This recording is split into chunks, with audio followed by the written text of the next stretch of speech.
Hello friends, मैं CA Pratyush Parashar एक बार फिर से आपका स्वागत करता हूँ। 1 जुलाई 2020 को जीएसटी के 3 साल पूरे हो गए। इस 3 साल पूरे होने के उपलक्ष्य में मैंने सोचा आपसे जीएसटी के ऊपर कुछ बातें की जाए, और हमने इस उपलक्ष्य में एक नया सीरीज शुरू किया है। वो सीरीज़ हैं जीएसटी अमेंडमेंट्स के। 2017 से लेकर के 2020 तक अब तक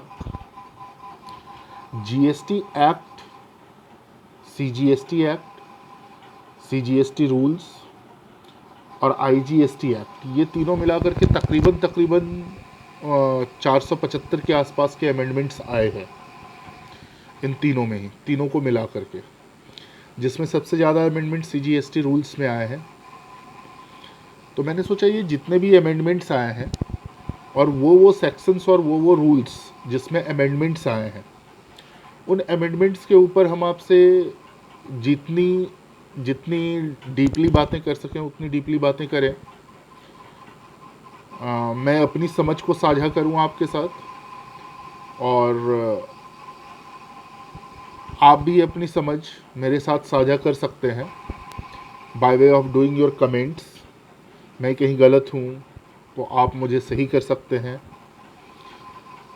मैं अगर सही और बेहतर हूं तो आप अप्रिसिएट कर सकते हैं। जैसा भी आपको लगे उसके हिसाब से। तो हमने अपनी एक नई सीरीज़ शुरू की है, that is amendments in GST from 2017। तो जब हम अमेंडमेंट्स के ऊपर बात करेंगे तो हम इसे 2 पार्ट में डिस्कस करेंगे कि अमेंडमेंट्स के पहले क्या था और अमेंडमेंट्स के बाद क्या हुआ, रैशनैलिटी क्या थी उस अमेंडमेंट की, क्यों ये अमेंडमेंट्स करना ज़रूरी था, क्यों अमेंडमेंट किए गए, और उस अमेंडमेंट से रिलेटेड जो भी नोटिफिकेशंस होंगे वो नोटिफिकेशंस भी हम डिस्कस करते चलेंगे। जैसे मैंने आपको बताया तकरीबन 478 अमेंडमेंट्स हुए हैं। तो हर अमेंडमेंट्स तो नहीं, लेकिन जो बहुत ही इंपॉर्टेंट अमेंडमेंट्स हैं उन अमेंडमेंट्स के ऊपर हम 3 डायमेंशनल डिस्कशन करेंगे। Why the amendment is required, what is the position after the amendment, what was the position before the amendments, and what is the notifications related to them. तो अच्छा, मैंने एक चीज़ और सोची कि हम जो इस अमेंडमेंट्स के ऊपर डिस्कस करेंगे रूल्स के थ्रू डिस्कस करेंगे, यानी कि जो सीजीएसटी रूल्स में जो अमेंडमेंट्स आए हैं वो हम पहले कवर करेंगे, फिर एक्ट की अमेंडमेंट्स को कवर करेंगे। ऐसा इसलिए क्योंकि सीजीएसटी रूल्स में ज़्यादा अमेंडमेंट्स हैं और कई जगह ये पॉसिबल है कि जब हम सीजीएसटी रूल्स की अमेंडमेंट को डिस्कशन कर रहे हों तो उसमें एक्ट्स की भी अमेंडमेंट कवर्ड हो जाए। तो हो सकता है कि सीजीएसटी रूल्स ख़त्म होते होते हमारे तकरीबन 70 to 80% एक्ट की भी अमेंडमेंट्स उसमें कवर्ड हो जाए। बाकी जो कुछ एक्ट्स के अमेंडमेंट्स बचे हुए रहेंगे उन अमेंडमेंट्स को हम लोग सेपरेटली डिस्कस करेंगे। तो हमने ये सीरीज शुरू की है आज से, और इस सीरीज में जो पहली अमेंडमेंट्स आपके साथ मुझे डिस्कस करनी है सीजीएसटी रूल्स। सीजीएसटी रूल्स की रूल 42 और रूल 43। अच्छा, अमेंडमेंट्स भी हम इस सीक्वेंस में डिस्कस कर रहे हैं। जिस रूल में सबसे ज़्यादा अमेंडमेंट्स हुए हैं वो रूल सबसे पहले, एंड सो ऑन। तो सीजीएसटी रूल्स 42 और 43, इनमें सबसे ज़्यादा अमेंडमेंट्स हुए हैं 2017 से लेकर के अब तक। मतलब रूल 43 में तकरीबन 18 अमेंडमेंट्स हैं, रूल 42 में तकरीबन 14 अमेंडमेंट्स हैं। तो नंबर ऑफ अमेंडमेंट्स के हिसाब से अगर देखें तो रूल 42 और रूल 43, इसमें सबसे ज़्यादा अमेंडमेंट्स हुए हैं। तो हम सबसे पहले अपनी डिस्कशन जो शुरू करेंगे और अपने जो सीरीज़ शुरू करेंगे उस सीरीज़ में सबसे पहला हमारा होगा रूल 42, रूल 43। इसके बाद होगा हमारा रूल 42, रूल 43 आपको पता है कि ये ITC in relation to input and input services, and ITC in relation to capital goods, capital goods की ITC in manner of distribution of ITC in relation to capital goods, ये rule 43, manner of distribution of ITC in relation to input and input services, this is rule 42। उसके बाद rule 89 और 86 के ऊपर discuss करेंगे जो कि रिफंड से रिलेटेड है। तो इस तरह से जिसमें सबसे ज़्यादा अमेंडमेंट्स हुए हैं वो रूल पहले करेंगे एंड सो ऑन, ग्रेजुअली हम लोग मूव ऑन करेंगे। तो हम इस सीरीज की शुरुआत में जैसा मैंने आपको कहा कि रूल 42 और रूल 43 में सबसे ज़्यादा अमेंडमेंट्स हुए हैं, वैसे भी रूल 42 और रूल 43 थोड़ा कॉम्प्लिकेटेड है। तो हम रूल 42 और रूल 43 के अमेंडमेंट्स के बेसिक लॉजिक को समझ पाएँ, उस अमेंडमेंट्स को समझ पाएँ, उसमें जो प्रोविज़न्स हैं वो प्रोविज़न्स सारे के सारे हम समझ पाएँ। तो अपनी समझ को बेहतर करने के लिए हम उसके कुछ बैकग्राउंड्स को डिस्कस करेंगे। और बैकग्राउंड्स में सबसे बड़ी बात है कि जब हम रूल 42 रूल 43 डिस्कस करेंगे तो हम रूल 42 और रूल 43 को दो पार्ट्स में बांटेंगे। एक पार्ट रहेगा amendments in rule 42 and rule 43 in relation to real estate industry, और एक पार्ट होगा amendments in rule 42 and rule 43 other than real estate industry. तो रियल एस्टेट इंडस्ट्री में क्योंकि ड्रास्टिक अमेंडमेंट्स आए थे, तो उस रियल एस्टेट इंडस्ट्री में ड्रास्टिक अमेंडमेंट की वजह से रूल 42 और रूल 43 में भी, और रियल एस्टेट को एक स्पेशल टैक्सेशन ट्रीटमेंट मिला जीएसटी में, और उस स्पेशलिटी की वजह से रूल 43 में भी और रूल 42 में भी जो इनपुट और जो आईटीसी रिवर्सल्स के प्रोविज़न है और मैनर ऑफ डिस्ट्रीब्यूशन जिसको हम लोग बोलते हैं लीगली, जो आईटीसी रिवर्सल के प्रोविज़न है रूल 42 और रूल 43 में in relation to real estate project, वो भी स्पेशल है। तो उन स्पेशल प्रोविज़न को समझने के लिए, और सबसे ज़्यादा अमेंडमेंट रूल 42 और रूल 43 में इसीलिए आए, मैंने जैसा आपको बोला कि तकरीबन 18 और 14 अमेंडमेंट्स आए हैं। रूल 43 में 18 अमेंडमेंट्स और रूल 42 में 14 अमेंडमेंट्स हैं 2017 से लेकर के अब तक। उसमें से 50% से जो 50% जो अमेंडमेंट्स हैं वो only because of the special status given to the real estate industry in the GST. तो हम इस वजह से रियल एस्टेट के बैकग्राउंड को आज डिस्कस कर रहे हैं, यानी कि हम आज जो अपने डिस्कशन कर रहे हैं, ये डिस्कशन कर रहे हैं, we are preparing the base to understand the rule 42 and rule 43 in relation to real estate. हालांकि जब हम कल रूल 42 को डिस्कस करेंगे तो पहले हम rule 42 in relation to other than real estate discuss करेंगे,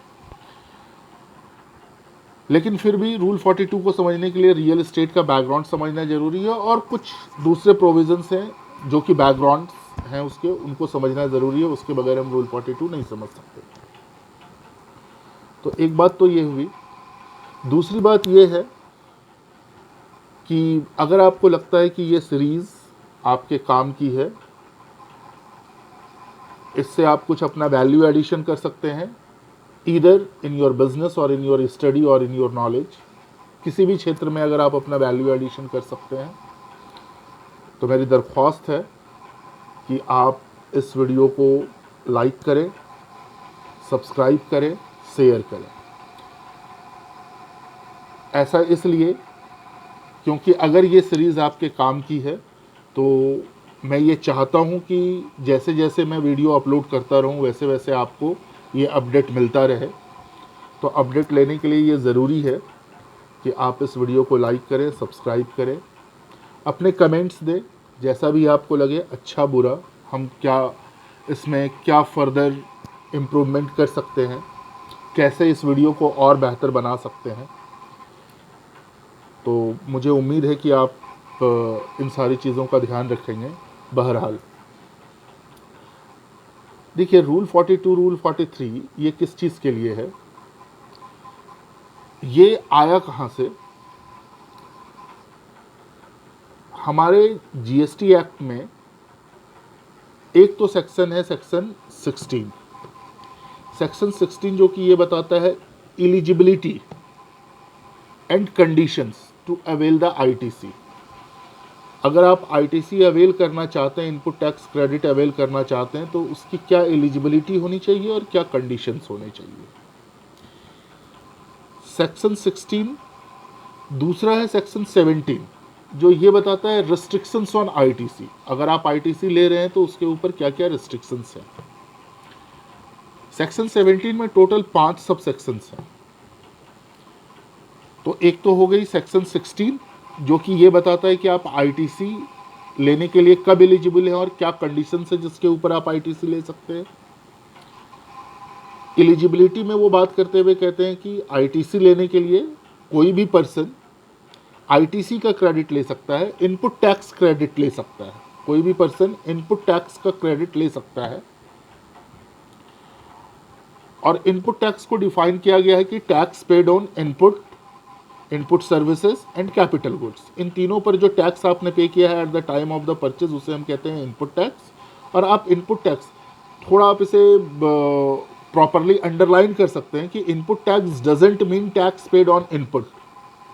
credit of input tax doesn't mean tax paid on input. Credit of input tax का मतलब ये हुआ कि वो टैक्स जो आपने पे किया है इनपुट पर, इनपुट सर्विसेज पर और कैपिटल गुड्स पर, इन तीनों पर जो टैक्स आपने eight the time of the purchase पे किया है उस टैक्स का आप क्रेडिट ले सकते हैं अगर आप उसे फर्दर बिजनेस फर्दरेंस के लिए अगर आप उसे यूज़ कर रहे हैं तो। ये सेक्शन 16 की एलिजिबिलिटी है। कंडीशन ये है कि अगर आप टैक्स का क्रेडिट लेना चाहते हैं तो आपके पास टैक्स पेइंग डॉक्यूमेंट होने चाहिए। गुड्स और services must have been received, tax must have been paid to the government and return must have been filed. ये 4 कंडीशन है। ये 4 कंडीशन अगर आप सेटिस्फाई करते हैं तो आपको क्रेडिट मिल जाएगा। रिस्ट्रिक्शन है सेक्शन 17 सब सेक्शन 1 में और सेक्शन 17 सब सेक्शन 2 में। और वो ये कहता है कि अगर आपने कोई इनपुट परचेस किया था for the purpose of the business और उसे आप नॉन बिजनेस पर्पस के लिए यूज़ कर लेते हैं, other than the purpose of the business use कर लेते हैं, तो to the extent you have use the input for other than the business purpose, उस एक्सटेंट तक आपको क्रेडिट रिवर्स करना पड़ेगा। उस एक्सटेंट तक आपको क्रेडिट नहीं मिलेगा। सेक्शन 17 सब सेक्शन 2 कहता है कि यदि आपने कोई गुड्स परचेस किया था और उस गुड्स को आप एग्जम्प्टेड सप्लाई के लिए यूज़ कर लेते हैं other than the taxable supply, अगर आप उसे एग्जम्प्टेड सप्लाई के लिए यूज़ कर देते हैं तो उस केस में टू द एक्सटेंट आपने उस इनपुट को यूज़ किया है फॉर द एग्जम्प्टेड सप्लाई, उसका क्रेडिट आपको नहीं मिलेगा। नहीं मिलेगा मतलब यू हैव टू रिवर्स। तीसरी बात, टैक्सेबल सप्लाई में यहाँ जीरो रेटेड सप्लाई इंक्लूडेड है। टैक्सेबल सप्लाई में जीरो रेटेड सप्लाई इंक्लूडेड है का क्या मतलब हुआ कि यदि आपने कोई चीज़ परचेस किया है और उसके ऊपर अगर कोई टैक्स पे किया है तो वो आईटीसी अगर आपने उस इनपुट या इनपुट सर्विसेज या कैपिटल गुड्स को यूज़ किया है for the purpose of making any zero rated supply, जैसा कि आपको जीरो रेटेड सप्लाई के बारे में पता होगा, zero rated supply integrated tax IGST act section 16 वो कहता है कि जीरो रेटेड सप्लाई क्या है। अगर आप कोई भी supply export in course of export करते हैं या एसईजेड यूनिट को करते हैं या एसईजेड जोन में करते हैं तो that is the zero rated supply. तो zero rated supply is not exempted supply, यानी कि जीरो रेटेड सप्लाई एक टैक्सेबल सप्लाई है। और अगर आप टैक्सेबल सप्लाई के लिए जीरो रेटेड सप्लाई के लिए अगर आप यूज़ करते हैं इनपुट सर्विसेज या कैपिटल गुड्स तो उसका क्रेडिट आपको अवेलेबल होगा। ये सेक्शन 16 और ये सेक्शन 17 है। सेक्शन 17(1) सेक्शन 17(1) अच्छा एक चीज़ और, सेक्शन 17(1) से हमें ये पता चलता है कि यानी कि हमारे 3 कंडीशन हो सकते हैं। यदि हमने इनपुट या इनपुट सर्विसेज और कैपिटल गुड्स यदि हमने ये लिया है तो ये लेने के बाद जो हम आउटवर्ड सप्लाई करेंगे यानी कि इनका जो यूज़ करेंगे, अगर हमने एक्सक्लूसिवली टैक्सेबल सप्लाई के लिए यूज़ किया तो फिर कोई इशू ही नहीं है, हमें आईटीसी मिलेगी। एक्सक्लूसिवली एग्जम्प्टेड सप्लाई के लिए किया है या नॉन बिजनेस पर्पस के लिए किया है तो हमें क्रेडिट नहीं मिलेगी। इन दोनों में तो कोई समस्या नहीं है। समस्या किस में है? कॉमन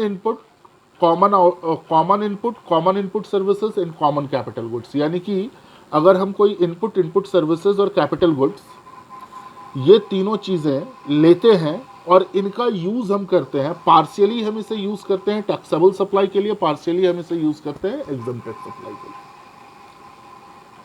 अगर एक्सक्लूसिवली एग्जम्प्टेड के लिए करते हैं तो भी कोई दिक्कत नहीं मिल रहा आईटीसी नहीं लेंगे।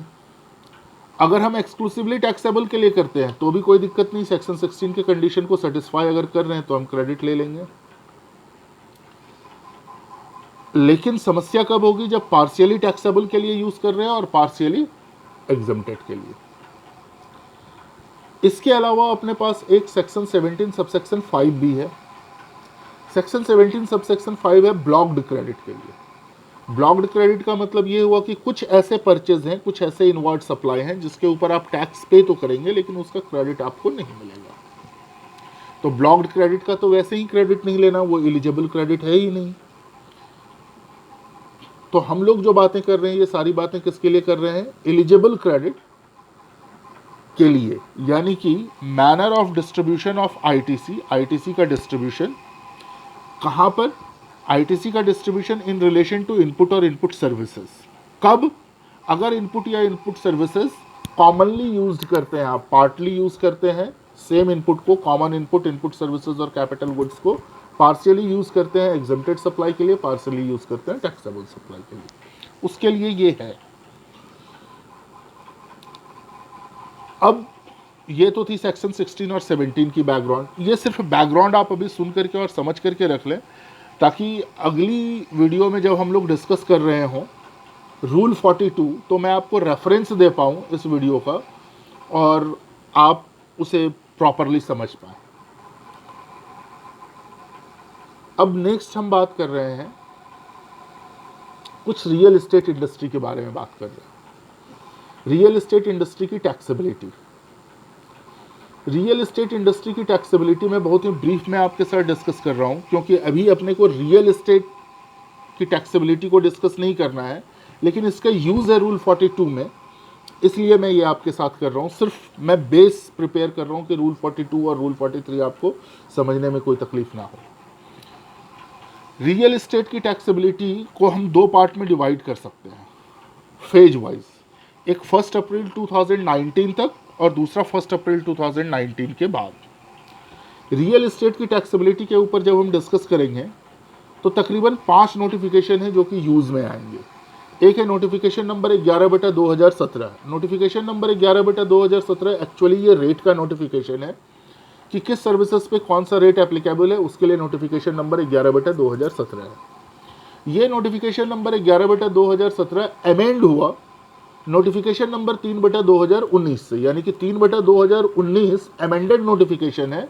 इस नोटिफिकेशन का इफेक्ट ये था कि इसने 11/2017 को अमेंड कर दिया। 3/2019 का जो नोटिफिकेशन है वो नोटिफिकेशन रियल एस्टेट की रेट के ऊपर है, यानी कि ये जब 3/2019 आई इसके बाद ही रियल एस्टेट की टैक्सेबिलिटी जीएसटी में चेंज हो गई।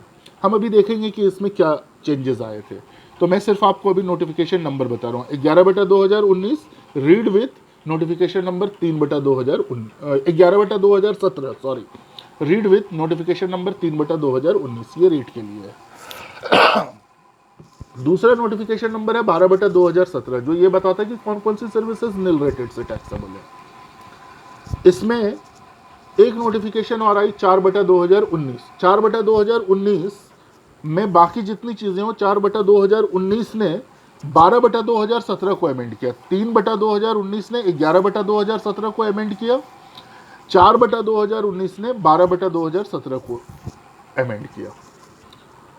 और 4/2019 में ये बताया गया कि कब कब रियल एस्टेट प्रोजेक्ट को जीएसटी नहीं पे करनी है, यानी कि कब कब रियल एस्टेट प्रोजेक्ट के केस में इंडस्ट्रीज में जीएसटी एग्जम्प्टेड होगी, नील रेट से लगेगी। नेक्स्ट है जो एक नोटिफिकेशन यूज आ रहा है 13/2017, बड़ा ही इंपॉर्टेंट नोटिफिकेशन है, आपको पता होगा 13/2017 नोटिफिकेशन है कि किन किन सर्विसेज के ऊपर आरसीएम एप्लीकेबल होगी। तो किन के ऊपर आरसीएम एप्लीकेबल होगी ये 13/2017 बताती है, और ये 13/2017 अमेंड हुई थी, कई बार अमेंड हुई, लेकिन जो रेलेवेंट अमेंडमेंट जो कि अपने को डिस्कस करना है ये 5/2019 नोटिफिकेशन नंबर 5/2019 ने 13/2017 को फर्दर अमेंड किया to the extent it is related to the TDR transfer development right, FSI और लीज, इससे एक्सटेंट। उसके बाद एक नोटिफिकेशन है 7/2019। अगर आपको याद हो तो आरसीएम में अपने यहाँ दो सेक्शन से एप्लीकेबल होते हैं, यानी कि सेक्शन 9 सब सेक्शन 3 और सेक्शन 9 सब सेक्शन 4 उन सिचुएशंस को डील करता है जिसमें आरसीएम एप्लीकेबल होगी। चार्जेबिलिटी जो होगी वो रिसिपिएंट के ऊपर होगी, जिसमें 9/3 section 9 sub section 3, section 9 sub section 3 तो है कि नोटिफाइड गुड्स और नोटिफाइड सर्विसेज के ऊपर आरसीएम एप्लीकेबल होगा। एक हमारा 9 सब सेक्शन 4 भी था, जो पहले तो केप्ट इन अबेयंस था, फिर इसे रिवाइव किया गया, और 9 सेक्शन 9 सब सेक्शन 4 ये आज की डेट में जो एप्लीकेबल होता है सिर्फ और सिर्फ रियल एस्टेट इंडस्ट्री में ही एप्लीकेबल होता है। तो ये बताएगा कि रियल एस्टेट इंडस्ट्री में किस केस में अनरजिस्टर्ड डीलर से अगर आपने परचेस किया है तो आपको आरसीएम में टैक्स पे करना पड़ेगा। मतलब 9 सेक्शन 9 सब सेक्शन 4 तब रेलेवेंट हो जाएगा जब आप रियल एस्टेट इंडस्ट्री के ऊपर डिस्कस कर रहे होंगे और रियल एस्टेट इंडस्ट्री ने किसी अनरजिस्टर्ड पर्सन से कुछ स्पेसिफिक, कुछ स्पेसिफाइड मटेरियल परचेस किया हो, तो उस केस में 9 सबसेक्शन 4 एप्लीकेबल हो जाएगा। तो ये 5 नोटिफिकेशंस हैं, 11/2017 अमेंडेड, 12/2017 अमेंडेड, 13/2017 अमेंडेड, 6/2019 और 7/2019। ये दोनों अपने को, ये जो नोटिफिकेशंस हैं ये अपने को ध्यान में रखना है जब भी हम taxation of real estate industry करेंगे। तो अब रियल एस्टेट इंडस्ट्री की टैक्सेशन पर आते हैं। नोटिफिकेशंस ये हैं, इस नोटिफिकेशंस के जहाँ जहाँ यूज़ आते जाएंगे हम लोग इसको डिस्कस करते चलेंगे। अब रियल एस्टेट इंडस्ट्री को थोड़ा सा इमेजिन करते हैं हम लोग प्रैक्टिकली। रियल एस्टेट इंडस्ट्री में एक्चुअली 3 पार्टी हम मान सकते हैं कि देयर आर 3 पार्टीज। एक पार्टी कॉन्ट्रैक्टर, दूसरा पार्टी प्रमोटर और तीसरा पार्टी लैंडलॉर्ड। प्रमोटर वो है जो कि अपने बिहाफ में अपने नाम पर बिल्डिंग की कंस्ट्रक्शन करवाता है। जो कंस्ट्रक्शन करता है दे आर द कॉन्ट्रैक्टर, और उस प्रमोटर के पास 2 ऑप्शन है कंस्ट्रक्शन करवाने के लिए। उसे लैंड चाहिए, तो उस लैंड की अवेलेबिलिटी के लिए प्रमोटर के पास 2 ऑप्शन है, या तो प्रमोटर ने वो लैंड परचेस कर लिया हो, या प्रमोटर ने वो लैंड किसी से लीज पर लिया हो, या उसका टीडीआर लिया हो। जिनसे भी प्रमोटर, यानी कि अगर खुद से परचेस कर लिया तो प्रमोटर ही लैंडलॉर्ड हो गया। अगर उसने खुद से परचेस नहीं किया है, दूसरे की ज़मीन पर, दूसरे के लैंड पर अगर वो डेवलपमेंट प्रोसेस कर रहा है, तो उस केस में लैंडलॉर्ड एक पार्टी होगा। यानी कि 3 पार्टी होंगे। इन्हीं तीनों रियल एस्टेट की जब हम जीएसटी की बात करेंगे तो इन्हीं तीनों के ऊपर हम जीएसटी की इम्प्लीकेशन देखेंगे, एक कॉन्ट्रैक्टर के ऊपर, एक प्रमोटर के ऊपर और एक लैंडलॉर्ड के ऊपर।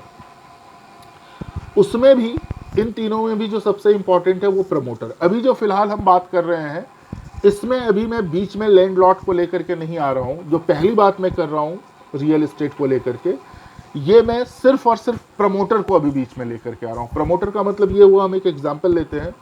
फर्ज कीजिए कि एक कंपनी है एबीसी बिल्टेक प्राइवेट लिमिटेड। ये जो एबीसी बिल्टेक प्राइवेट लिमिटेड है, ये क्या करती है, ये रियल एस्टेट में डील करती है, और रियल एस्टेट में डील करते हुए ये जो डेवलपमेंट काम करवाती है ये अपने कॉन्ट्रैक्टर से करवाती है। कॉन्ट्रैक्टर से इसने बिल्डिंग बनवाया, बिल्डिंग बनवाने के बाद एबीसी बिल्टेक लिमिटेड उस बिल्डिंग को सेल कर देगी। तो हम अभी जो फिलहाल देख रहे हैं वो फिलहाल देख रहे हैं एबीसी बिल्डटेक के ऊपर जीएसटी की लायबिलिटी कैसे आएगी। अब इसके बाद एक छोटा सा बैकग्राउंड में एक और बैकग्राउंड ले लेते हैं जो मैं आपके साथ डिस्कस कर रहा था। लीगल बैकग्राउंड में हमने 2 बातें डिस्कस की। एक तो लीगल बैकग्राउंड में हमने सेक्शन 16 समझा, एक लीगल बैकग्राउंड में हमने सेक्शन 17 समझा। एक लीगल बैकग्राउंड में हमने 5 नोटिफिकेशन के बारे में जाना। तीसरा लीगल बैकग्राउंड, अपने जीएसटी में एक शेड्यूल है, वो है शेड्यूल 2। शेड्यूल 2 ये बताता है कि कौन सा सप्लाई ऑफ गुड्स कंसीडर किया जाएगा, कौन सा सप्लाई ऑफ सर्विसेज कंसीडर किया जाएगा। इस शेड्यूल 2 में paragraph number 5 clause B, paragraph number 5 clause B, schedule 2 paragraph number 5 clause B, वो ये कहता है कि यदि आप कोई इमूवेबल प्रॉपर्टी की कंस्ट्रक्शन का काम कर रहे हैं, और जो आप कंस्ट्रक्शन का काम कर रहे हैं, अगर आपने उस कंस्ट्रक्टेड प्रॉपर्टी को सेल किया है for the purpose of reselling आप कर रहे हैं और with an intention to resell the property, तो वो जो आप रीसेल करेंगे, अगर रीसेल आपने कंप्लीशन सर्टिफिकेट या फर्स्ट एक्विजिशन से पहले अगर आपने रीसेल किया है, जब कंप्लीशन सर्टिफिकेट पाने से पहले या फर्स्ट एक्विजिशन से पहले अगर आपने उसे रीसेल कर दिया है, तो इसे माना जाएगा सप्लाई ऑफ सर्विसेज। और अगर आपने कंप्लीशन सर्टिफिकेट ले लिया और उसके बाद अगर आप उसे सेल कर रहे हैं, तो ये माना जाएगा सप्लाई ऑफ इमूवेबल प्रॉपर्टी और इसके ऊपर कोई जीएसटी नहीं लगेगी। एक्चुअली सेक्शन 17 की सारी बातें यहीं से शुरू ही होती हैं, तो ये हम अगले दिन डिस्कस करेंगे कि सेक्शन 17 की सारी बातें यहीं से क्यों शुरू होती हैं। तो आपको सिर्फ और सिर्फ फिलहाल ये याद रखना है कि शेड्यूल 2 जो कि ये बताता है कि क्या सप्लाई ऑफ गुड्स है और क्या सप्लाई ऑफ सर्विसेज है, उसमें पैरा 5 क्लॉज बी वो ये बताता है कि यदि आप कोई कंस्ट्रक्शन वर्क कर रहे हैं with an intention to resell, वो कंस्ट्रक्शन वर्क चाहे रेसिडेंशियल हो चाहे कॉमर्शियल हो, with an intention to resell अगर आप कर रहे हैं और आप उसे रीसेल करते हैं, उस प्रोजेक्ट में आप रीसेल करते हैं, और रीसेल कब करते हैं? कंप्लीशन सर्टिफिकेट लेने से पहले।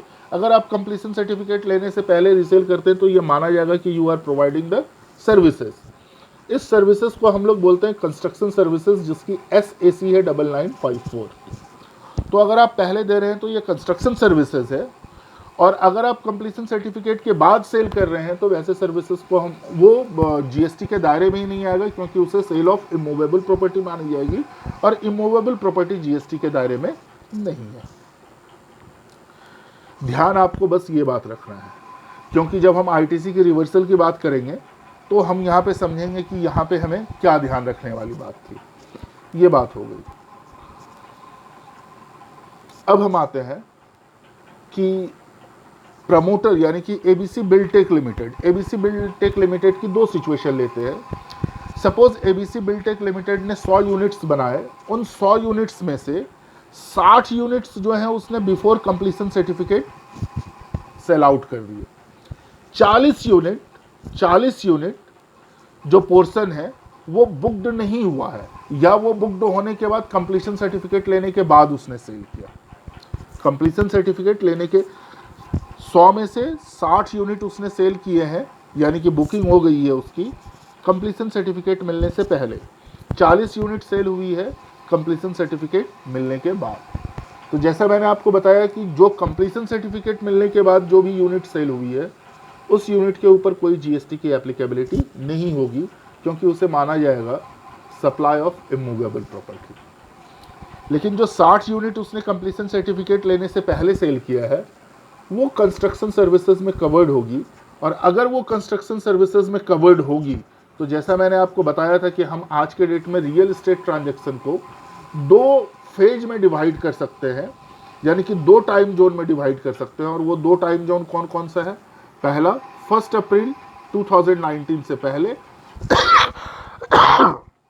और दूसरा 1 अप्रैल 2019 के बाद। 1 अप्रैल 2019 के पहले सिस्टम ये था कि अगर कंप्लीशन सर्टिफिकेट से पहले अगर आप अपने प्रोजेक्ट को सेल कर रहे हैं, और जो आप जिस प्रोजेक्ट के ऊपर आप काम कर रहे हैं, अगर वो प्रोजेक्ट प्रधानमंत्री आवास योजना में आती है, तो उस केस में जो आपको जीएसटी का रेट लगेगा, प्रधानमंत्री आवास योजना में अगर आती है तो, प्रधानमंत्री आवास योजना में आती है तो उस केस में जो जीएसटी का रेट है, एक्चुअल रेट जो है वो है 12%। इफेक्टिव रेट 8% हो जाती है, क्योंकि लैंड के लिए 2/3 का आपको रिबेट मिलता है। क्योंकि जब आप प्रोजेक्ट सेल करते हैं तो विथ लैंड उसकी वैल्यूएशन होती है और लैंड के ऊपर जीएसटी एप्लीकेबल नहीं होती है, तो 2/3 आपको मिलता है किसके लिए? लैंड के लिए रिबेट। तो एक्चुअल रेट तो उसके ऊपर 12% है, लेकिन इफेक्टिव रेट उसके ऊपर 8% 1 अप्रैल 2000 के पहले। अदर्स अगर आप सेल करते हैं, यानी कि other than if your project is not covered in the प्रधानमंत्री आवास योजना, तो उस केस में एक्चुअल रेट आपकी जो है वो 18% है और इफेक्टिव रेट उसके ऊपर 12%, यानी कि 2/3 का आपको रिबेट मिल गया, तो इफेक्टिव रेट उसके ऊपर 12% की हो जाएगी। 1/3 का रिबेट, 2/3 इफेक्टिव रेट 12%। अब आते हैं हम, ये तो 1 अप्रैल 2019 के पहले की बात थी। After 1 April 2019 after 1 April 2019 in view of amended notification number 11/2017, in view of amended notification number 11/2017, यानी कि after the introduction of the notification number 3/2019, 3/2019 में नोटिफिकेशन इंट्रोड्यूस होने के बाद इसमें अब कुछ बातें हैं आई, क्या आई कि आप जो रेसिडेंशियल प्रोजेक्ट, यानी कि वो रेसिडेंशियल प्रोजेक्ट, अभी हम सारी बात किसकी कर रहे हैं, उस यूनिट्स की जो यूनिट्स आपने सेल किया है before getting the completion certificate. तो बात ये होगी कि आपने जो ये सेल किया है before the completion of getting the before getting the completion certificate, ये प्रोजेक्ट नोटिफिकेशन नंबर 3/2017 कहता है कि रियल एस्टेट प्रोजेक्ट दो तरह के हो सकते हैं, एक रेसिडेंशियल रियल एस्टेट प्रोजेक्ट और एक रियल एस्टेट प्रोजेक्ट। अगर आप रेसिडेंशियल रियल एस्टेट प्रोजेक्ट के ऊपर काम कर रहे हैं तो उस केस में रेसिडेंशियल रियल एस्टेट प्रोजेक्ट में दो पार्ट हो सकते हैं, pure residential and residential plus commercial both.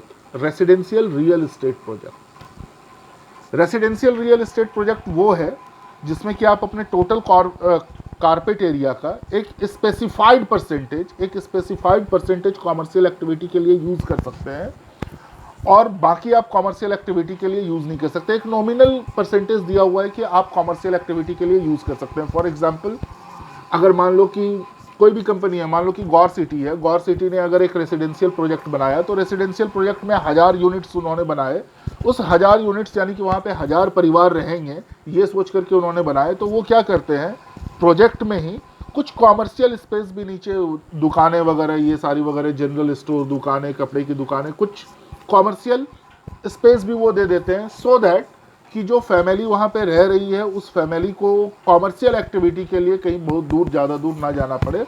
So with a intention to make the life more comfortable of the residents, commercial activity भी अलाउड है but to very low extent. तो यानी कि अब रेसिडेंशियल रियल एस्टेट प्रोजेक्ट दो तरह की हो सकती है। Residential real estate project pure residential हो सकती है, रेसिडेंशियल और कॉमर्शियल दोनों हो सकती है। अब जो प्योर रेसिडेंशियल प्रोजेक्ट है ये भी दो तरह की हो सकती है, एक को बोलते हैं हम लोग अफोर्डेबल हाउसिंग स्कीम, एक को बोलते हैं other then affordable housing scheme. अच्छा, इन सभी चीज़ों के डेफिनेशन के ऊपर डिस्कस नहीं कर रहे हैं क्योंकि हम अभी रेसिडेंशियल रियल एस्टेट प्रोजेक्ट को फोकस नहीं कर रहे।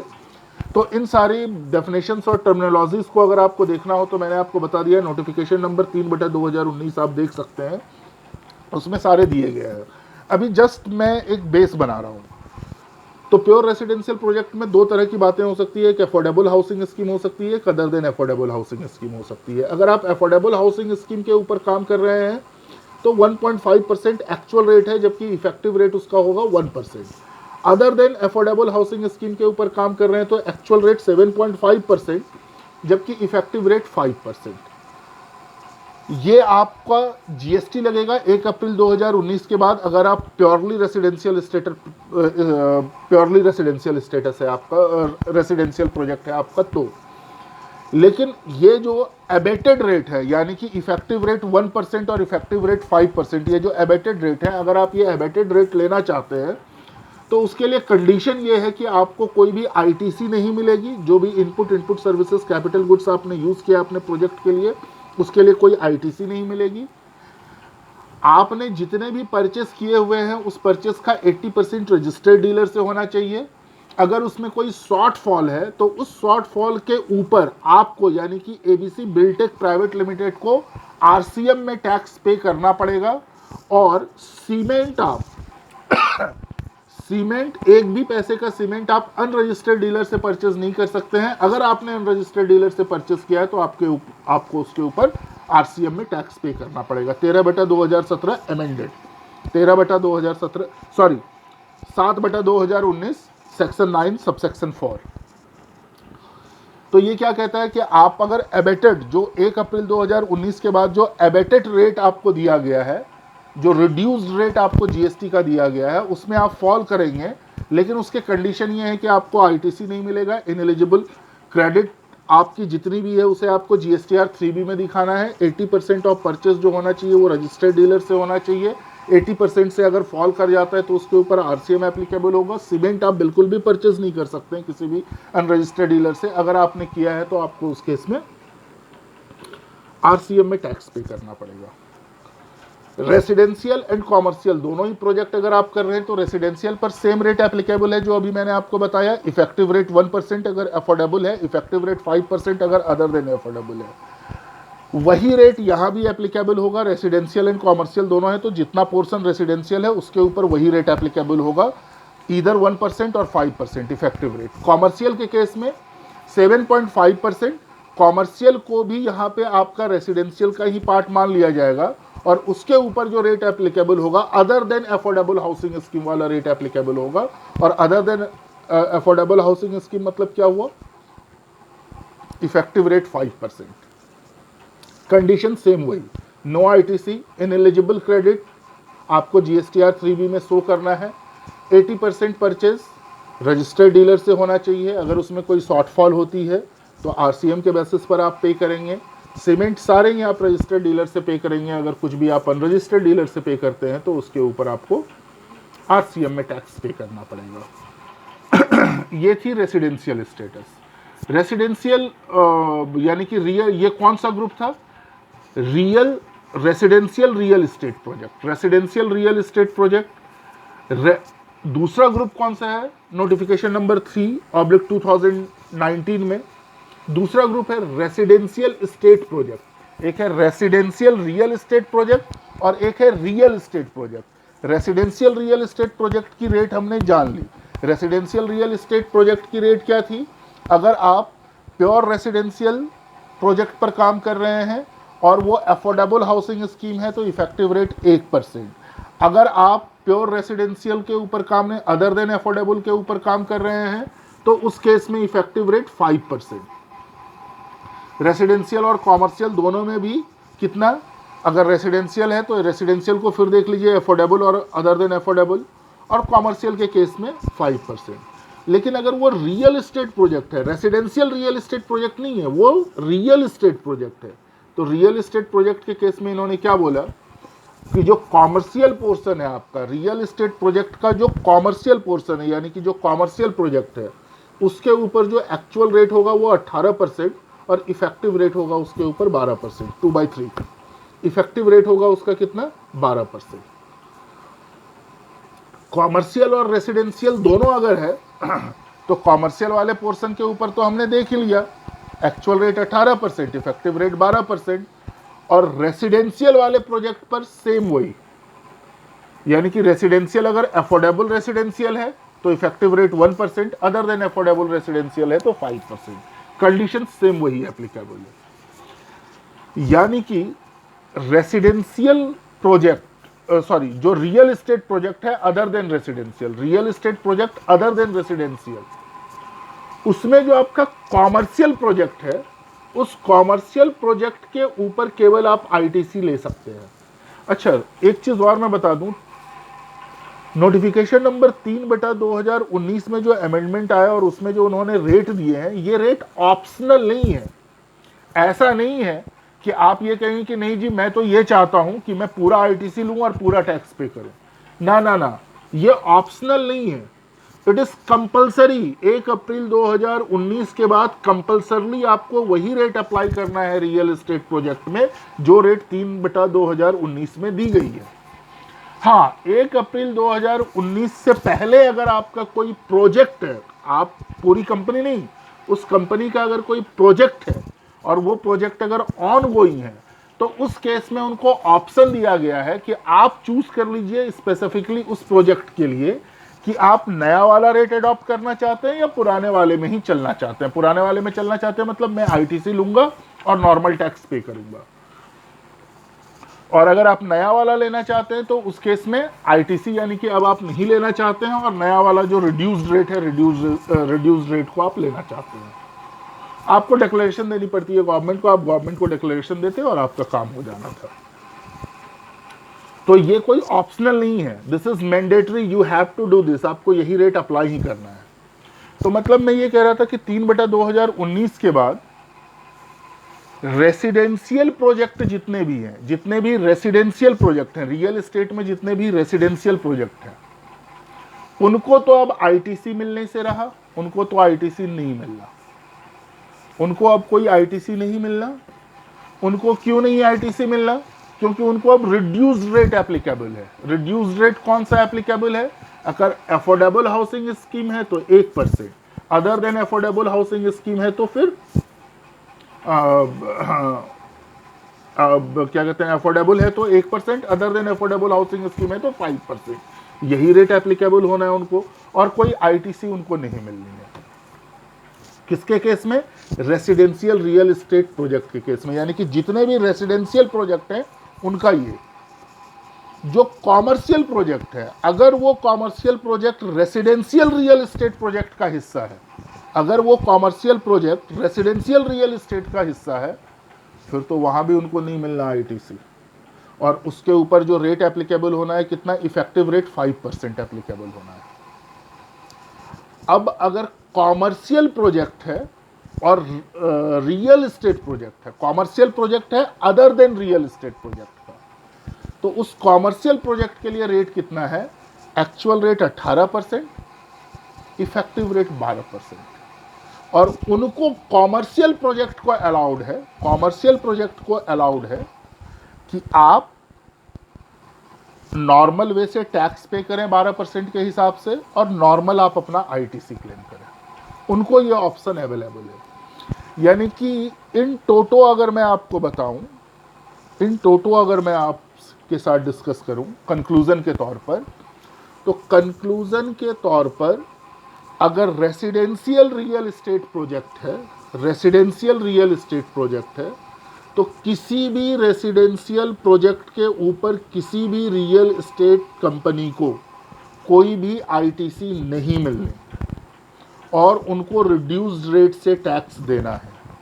अगर वो कंपनी रियल एस्टेट की, वो कंपनी अगर अफोर्डेबल हाउसिंग स्कीम प्रोजेक्ट है उनकी, तो 1% से जीएसटी, अगर other than affordable housing scheme है तो 5% से जीएसटी। अगर हाउसिंग रियल एस्टेट है और उसमें अगर कुछ पार्ट कॉमर्शियल का है, तब भी उनको कोई क्रेडिट नहीं मिलना, क्योंकि उसके ऊपर भी रिड्यूस्ड जीएसटी एप्लीकेबल है 5% का। हाँ, अगर किसी का प्योरली कॉमर्शियल प्रोजेक्ट है, तो कॉमर्शियल प्रोजेक्ट के लिए रेट एप्लीकेबल है 12%, इफेक्टिव रेट 12% एप्लीकेबल है। और उस केस में जीएसटी प्रोविज़न ये अलाउ करती है कि आप नॉर्मल वे में सप्लाई करें और नॉर्मल वे में आप आईटीसी क्लेम करें। ये बात थी। अब यहाँ के आगे मैं बस एक इशू दे करके छोड़ देता हूँ, और इसी इशू से हम लोग रूल 42 और रूल 43 की कहानी शुरू करेंगे। इशू ये है कि जो कोई भी अगर रियल एस्टेट प्रोजेक्ट है, उस रियल एस्टेट प्रोजेक्ट में अगर रेसिडेंशियल प्रोजेक्ट भी है और कॉमर्शियल प्रोजेक्ट भी है, रेसिडेंशियल प्रोजेक्ट भी है और कॉमर्शियल प्रोजेक्ट भी है, तो रेसिडेंशियल प्रोजेक्ट जो है उसके ऊपर